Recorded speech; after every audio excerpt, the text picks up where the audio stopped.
வீட்டில் தெய்வ கடாட்சமாக இருக்க வேண்டிய அமைப்பு என்ன? பூஜை அறையானது ஈசான மூலை, வடகிழக்கு மூலை, நார்த் ஈஸ்ட் கார்னரில் இருக்க வேண்டும்.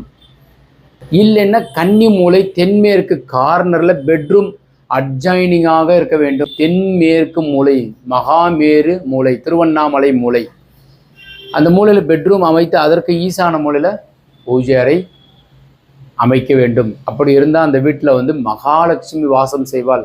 இன்னும் ரொம்ப நுணுக்கமாக எடுத்துக்கிட்டிங்கனாக்கா உங்கள் வீடு எத்திசைவானாலும் இருக்கட்டும், ஈசான மூலையில் வடகிழக்கு மூலையில் ஒரு மாடக்குழி, ஒன்றுக்கு ஒன்று ஒரு 8 இன்ச்சு நீங்கள் பள்ளம் தோண்டி அதில் எப்போவுமே அணையா தீபம் போடுங்க.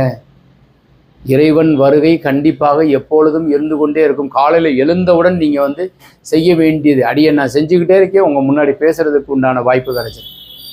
ஸோ அப்போ நீங்கள் செய்ய வேண்டியது வடகிழக்கு மூலை, நார்த் ஈஸ்ட் கார்னர், ஃப்ரண்ட்டில் சுத்தமாக இருக்க வேண்டும். ஒரு செம்பில் தண்ணி வைங்க, ஒரு விளக்கு ஏற்றிடுங்க. இது 5 to 6 பண்ணிடுங்க.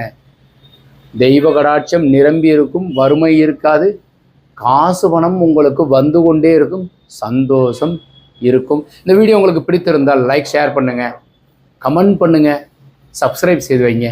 வணக்கம் ஃப்ரெண்ட்ஸ்.